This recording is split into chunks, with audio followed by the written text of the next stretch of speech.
mu gice cyatambutse mu nkuru na Mbabazi naguha twari dusize Lia agiye kumva ubutumwa bugufi yari yohererejwe no mukuru we Krenia. Ese ubwo butumwa bwari ubuhe? Inkuru yacu rero n'ubundi reka tuyitangirire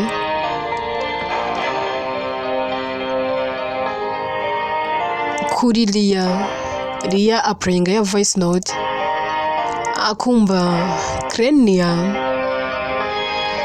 amubwira ati muvande umbabarire uyu munsi nahuze cyane ntago nabonye uko nkwitaho maze iminsi nsa nuhuze kubera mama Debora utameze neza kandi urwaye ntago ndi kukwitaho bihagije ariko umbabarire hama n'uyu munsi nari nakugendeye nzi ngo turi bwirirwane Jessa mamagaye mbwira ko atameze neza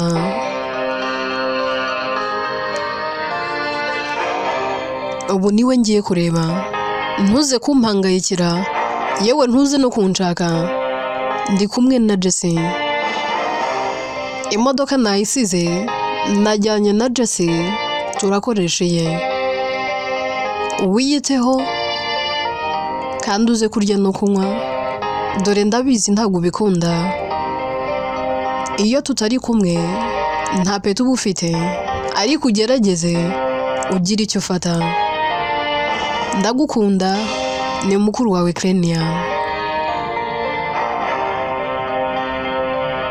Lia akimara kumva voice note ahita yibaza ibintu byinshi kavuga ati how comes Krenia arambwiye muri voice note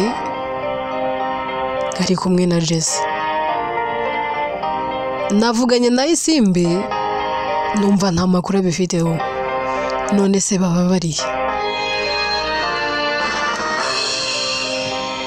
atangira kubyibazaho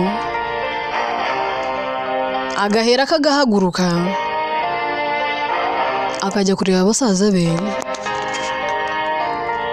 kababwira ati bavande dutahe abandi se ko ati dutahe Krenia turamubonye ati dutahe nkeneye kujya kuryama ngashyira ubwenge ku gihe nkatekereza icyo gukora barataha Lia agenda atekereza mu muhanda ari kwibaza ibintu byinshi akagenda ahuzahuza utuntu n'utundi mu mutwe we bikicanga agatangira kwibaza avuga ati aho mukuru wanjye ari amahoro none se niba yarajyanye na Jesse isimu y'ikaba itariho ibi bisobanuye iki manu mbabarire ibintu ndi gutekereza ntibize kuba ari ukuri kuko icyo nakora ni wowe ukizi nanjye ubwanjye I have no idea y'ikintu nshobora kuba nakora ubu noneho byanyabyo nibwo umuntu yaba agiye guhura n'umujinya wanjye njyewe Lia nta muntu uzicukana yanjye noneho nibwo yaba igiye kugaragara nakuze ndi umwana w'umudabagizi nkura nkunzwe n'ababyeyi ndetse na mukuru wanjye icyo ntayahawe ni icyo ababyeyi banjye batari bafite nahawe urukundo nahawe buri kimwe narize narashoje ndi kuri university ariko mana umbabarire nibigeraho rukomeye sinzabashe kwifata nzakora ikinyuranyo kandi nzarwane nshaka ukuri birashoboka ko ubu noneho haba hari umuntu uri kugerageza ukwihangana kwanjye mana urabizi nakwihanganira byose nakihanganira umuntu wamenyera Lia yewe akaba yamenyera akamenyera Raburu akamenyera Kari akamenyera undi muntu uwo ari we wese wo mu muryango ariko mana nibigera kuri Krenia aho ntago njya mbasha kwikontrola sinjya mbasha gutuza reka nizere ko ibyo ndi gutekereza atari ukuri kuko nshobora kuba ngiye gukora ikintu cya nyacyo nanjye ubwanjye ntigeze ntekereza ko nzakora.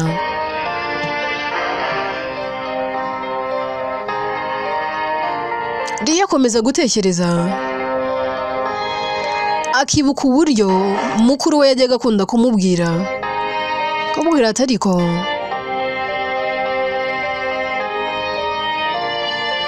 rimwe na rimwe njya ngira igihunga n'ubwoba ntekereza ku bantu bangaragiye. Riya atangira kwibuka amwe mu magambo mukuru we yajyaga amubwira iyo babaga bari kuganira. Yibuka umunsi umwe bari kuganira mukuru we akamubwira ati mwana wa mama nsigaye numva ibintu byarahindutse, mba mbona nsigaye mfite ubwoba ntazi ikibutera. Riya akamubaza atari gusa ubwoba bw'iki. Krenia akabwira Riya akamubwira ati muvande abantu benshi bari bazi ko napfuye, abantu benshi bazi ko ntakiriho, yewe ari na Logan nawe yarazi ko ntakiriho.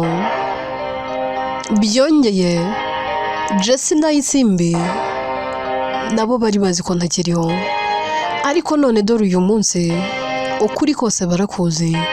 Ikindi kandi Logan arankunda pe, ndetse ndabizi arankunda kuva kera kandi nanjye naramukundaga. Riya ati none se n'ubu uracyamukunda nawe? Kuvuze ngo n'ubu aragukunda nawe uramukunda? Krenia ati please ibyo reka tubisimbuke, ntago ari ngombwa kuko nshobora kukubwiza nkakubwiza ukuri ukagira ngo ndi kukubeshya. Naba mukunda nangwa se ntakimukunda ntago bikuraho ko wankunda. Gusa hari ikintu mfitiye ubwoba. Jesse na mbere niyigeze nkunda kandi byose byari ukubera Logan. Mfite ubwoba rero ko Logan ashobora kuzareka Jesse bikarangira bingizeho ingaruka, cyane ko uyu munsi Jesse yamaze kumenya ukuri, arabizi ko ndi muzima, arabizi ko ndiho, kandi na Logan ntekereza ko nawe atari bubashe kwihanganira kubona umukobwa akunda nyihari kandi ndiho ngakomeze gukundana n'undi mukobwa kandi abizi ko mpari. Biragoye pe. Ubu rero mfite ubwoba bw'ikintu gishobora kuza gukurikira hagati yanjye na Jesse, nangwa se niba dushobora kuba yanangirira nabi. Riya aseka abwira Krenia akabwira ati muvande umuntu wagukoraho ni njye yaba ashaka.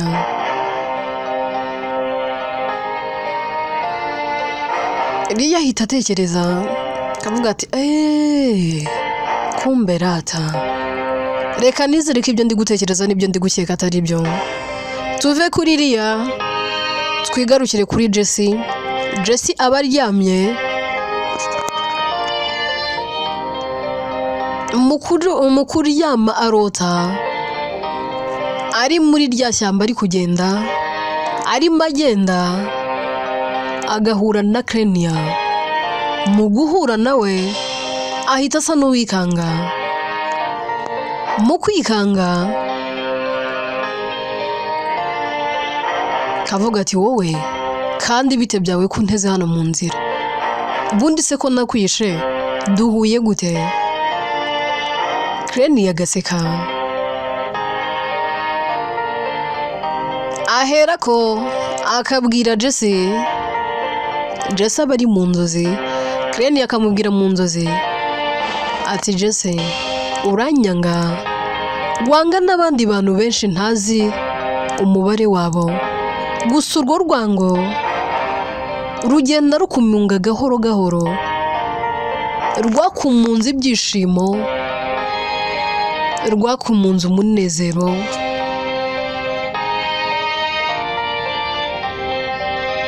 Ariko hari ikintu n'iki na kimwe wabuze, hari ikintu n'iki na kimwe waba usobanukiwe. Reka nkubwire, rimwe na rimwe tuba twiteguye twiteguye icyo hazaza hazatuzanira. Rimwe na rimwe tuba twumva dufite n'ubwoba bw'icyo hazaza hazatuzanira, ariko ntitukagira ubwoba bwo kwakira amahirwe mashya mu buzima bwacu. Kuki utigeze wiha andi mahirwe, ahubwo urwango ruri muri wowe rukagenda rukumunga gake gake?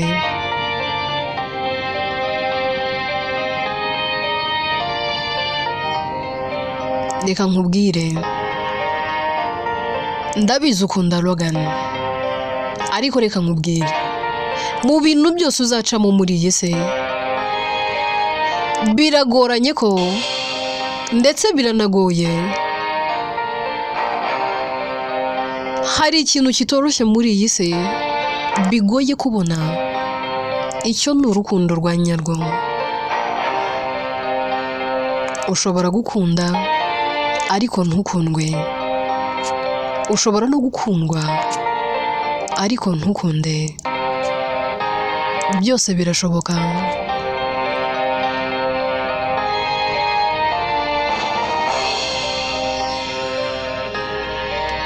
Nibyo ndabizi hari igihe umutima uguhatiriza gukunda umuntu, ndetse ukaguhatiriza kwemera ko intege nke zibaho pe, ariko wararengereye inshuti yanjye, aho bigeze wararengereye pe.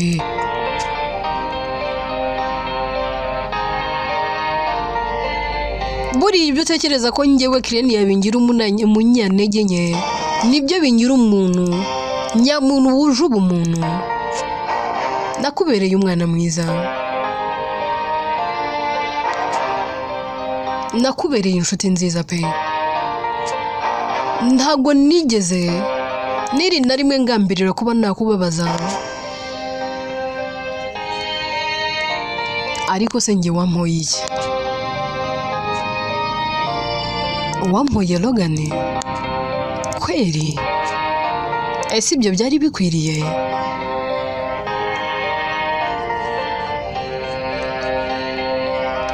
Kuki utabasha kwakira ukuri kwa nyako kandi guhari? Kuki utiyumvisha ko Logan yabasha kuba uwawe?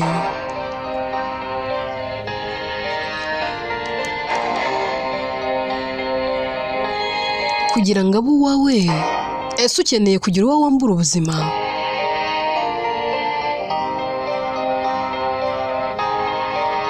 Reka rero nkubwire, maze iminsi itagira ingano nsa n'uhunga urukundo, ariko nanjye guceceka nibyo bizanyica. Ariko ntabwo nyishaka kuba uwo muntu ubangamirwa n'amarangamutima yanjye. Kuva namenya Logan naramukunze bitagereranywa pe. Ubu nibwo najya namenya ko ndi mu rukundo rwa Logan. Iki nicyo gihe cy'ibihe byose, iki nicyo gihe cy'ingenzi gituma mporana akamwenyu. Watumye nongera kwibuka urukundo mukunda, ndetse nongera kwizera ko yabasha kuba uwanjye.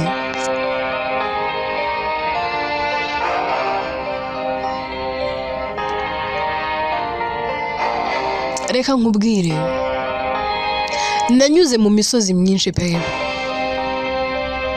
nkurikiye Logan, ndetse igihe numvaga ngiye kunanirwa nibwo yahagaragaye bitunguranye.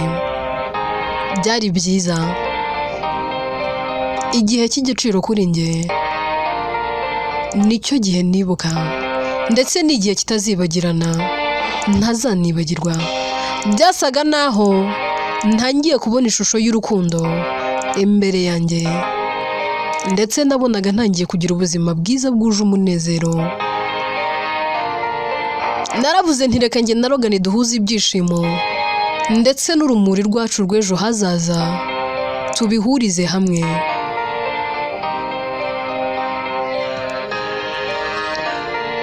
Iyambereye aho undi wese atabasha kuba ari, iyambereye n'intwari yanjye, iyambereye byose, mbese sinzi uko namuvuga.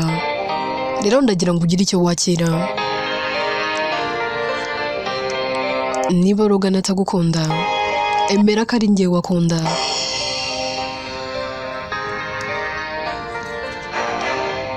Jesse mu mujinya mwinshi aherako akagira umujinya agasa n'ugiye kurwana na Clenia avuza induru. Mu kuvuza induru ahita ashigukira hejuru agakanguka agasanga yarotaga. Ahera akicara akavuga ati Clenia tangiye kuntera mu nzozi, ibi ni iki? Isimbi nawe ahita akanguka kuko nawe aba yaryamye akavuga ati se muvande ubaye iki? Kari ubwa mbere uryamye karota uvuza induru, urose nabi? Jesse ati cyane ndose inzozi mbi pe, mbi cyane ahubwo. Ndatse kandi bigenze bite? Ariko se umaze iminsi he kutigeze umbwira?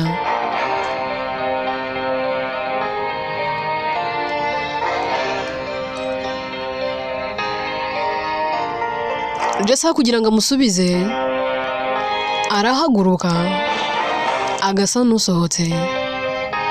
Mu gusohoka ajya hanze akajya kwicarayo, telefone ayisiga ku buriri. Mu kuyisiga ku buriri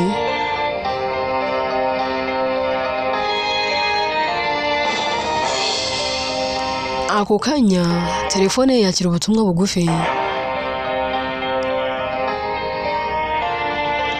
Undi afata telefone akareba akabona hari nimero imwandikiye igira iti mabuja ibyo watubwiye twabikoze, umurambo twawushongesheje, ibisigisigi byasigaye tugiye kubitwika nk'uko wabidusabye, ariko amafaranga urayongera kubera ko byatugoye. Isimbi ahita agira mu bwoba n'ikikango akavuga ati reka nizere ko iyi message yobye pe.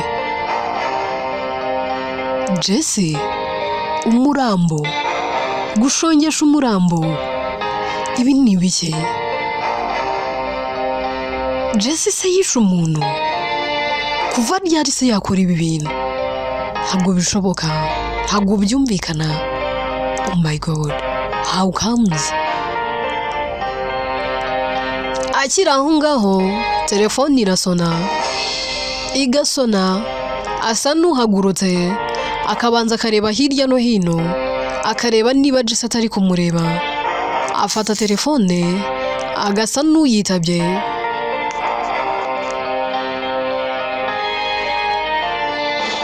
Ariko akayitaba avuga nk'aho ari mu bitotsi kugira ngo uhamagaye ntaze kumva ko ijwi atari ryo. Yarangiza akavuga ati undi ati mabuja. Simbi nawe ati ese uranyumva? Undi ati ati nyine nguhaye message, wa murambo watubwiye gusongesha twabikoze, n'udusigisigi twasigaye natwo tugiye kudutwika, ariko se urongera amafaranga? Byatugoye. Miliyoni 20 waduhaye ni amafaranga make pe, urongeraho izindi 10. Isimbi ashaka uburyo avuga, akavuga ati ihangane reka tuzavugana ejo, tuzabikemura ejo, uba amasaha arakoze kandi burije cyane. Ndatoke sawa mabuja. Ahera kagakupa. Isimba itagira ubwoba bikamucanga agatangira gutekereza akibaza umuntu Jesse yaba yishe yaba ari muntu ki, kubera ko abazi password ya Jesse ahita yijyamo agatangira kureba mu mafoto. Mu kureba areba muri telefone akikanga, atangira kugira ubwoba akavuga ati ntibishoboka, mana reka nizere ko ndi kurota. Jesse nzi niwe watinyuka gukora ibi bintu, oya mana we, reka nizere ko umurambo bashongesheje atari uwa Krenia, mana nizere ko atari ukuri, kuko amafoto ndi kubona ntago mana nibike.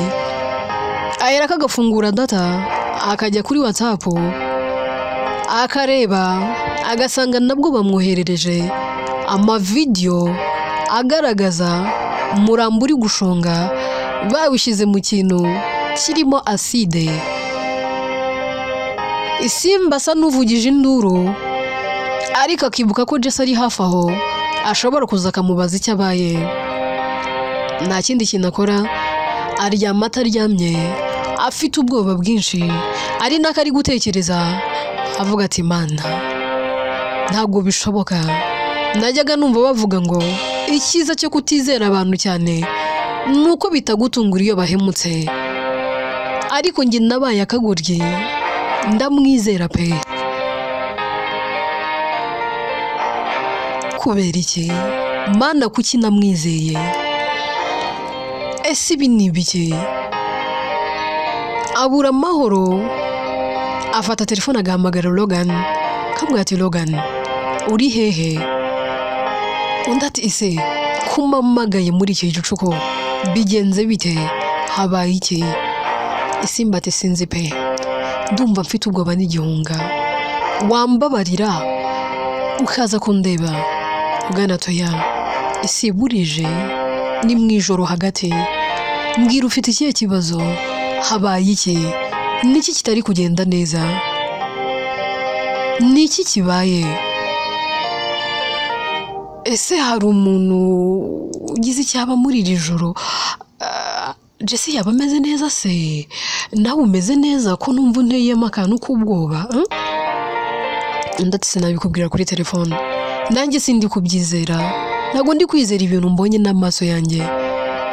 Logan ati base ryamusinzire, mu gitondo kare kare ndaza kuba nkugezeho. Tugaruke kuri Jesse.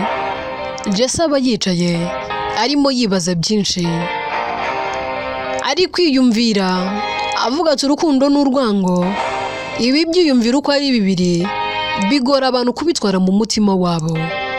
Ibyo byombi hari ukuntu biri kuza mu mutima wanjye bikawujomba, ariko se ni gute byashoboka? Bino byombi nabigeraho gute?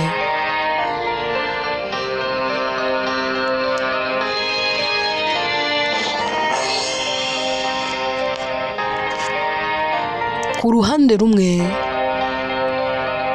ndumva urukundo ruri kunganza, ariko n'urwango rukaza ruvanze na rwa rukundo. Ese ibi byombi nzabihanduringa gute? Nzabitwara gute? Yitekerezaho umwanya munini, agatekereza ibintu amaze iminsi akoze. Yarangiza akavuga ati Krenia, mbabarire nta yandi mahitamo nari mfite. Nagombaga kukwambura ubuzima nkagumba na Logan, nawe ukaguma ukwawe.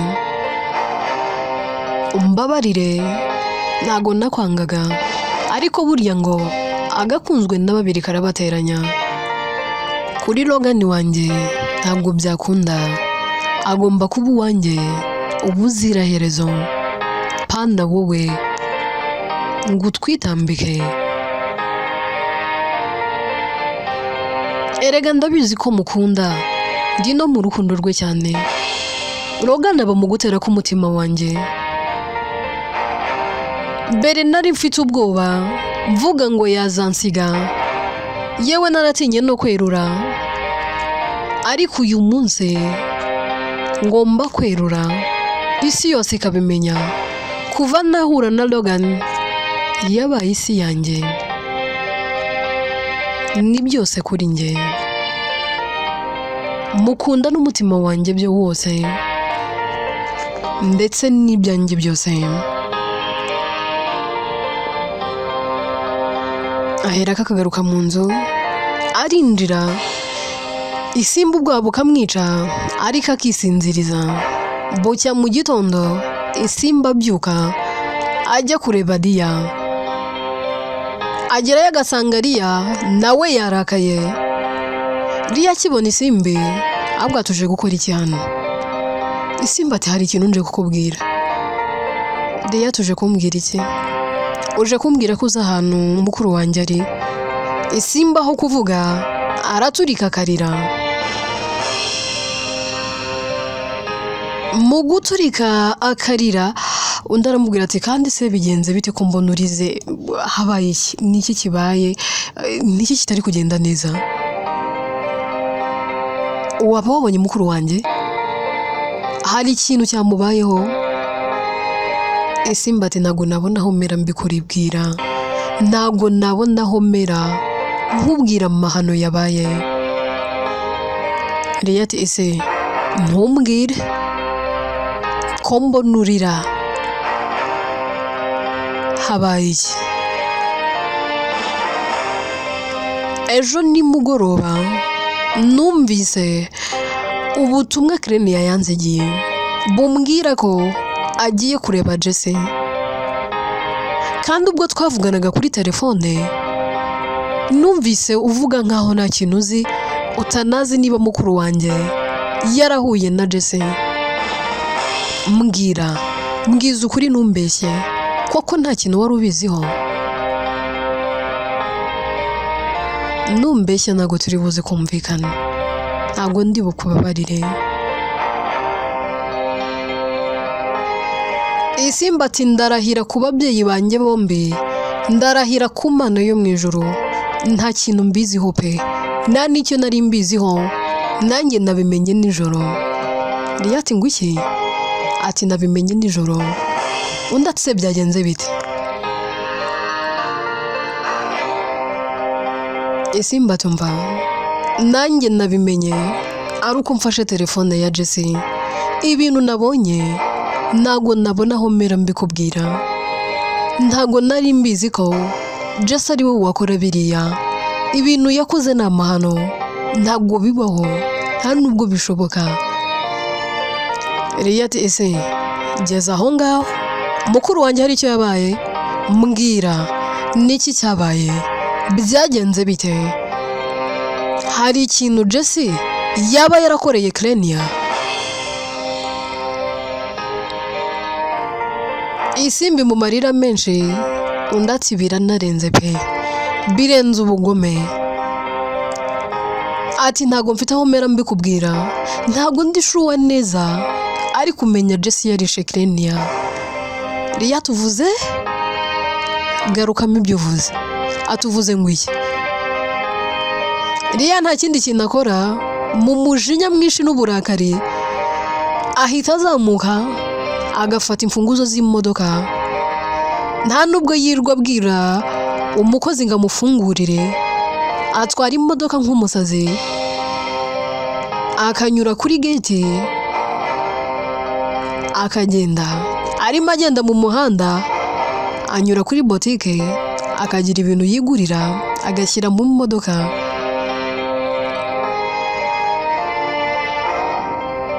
Isimbi ahita abona ko Liya yarakaye, akavuga ati Mana yanjye, Liya ndakwinginze ntugire ikintu n'iki na kimwe ukora, ntukora amahano, ntukora amabara. Ariko mu bwoba bwinshi n'igihunga ahera akagahamagara Logan, akamubwira ati Logan ndakwinginze tabara. Ati Liya ashobora kuba yerekeje mu rugo aho mbana na Jesse, kandi bishobora kuba kugenda ukuntu kutari kwiza, ndakwinginze tabara. Inkuru yacu rero reka tuyisubikira ahangaha. Clenia mu burakari bwinshi n'umujinya mwinshi atwaye imodoka aragiye. Ese yerekeje he?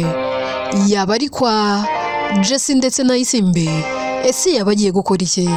inkuru yitwa na Mbabazi Naguha, njyewe nitwa Atete, inkuru ni njye uyandika kandi ni nanjye uyibagezaho.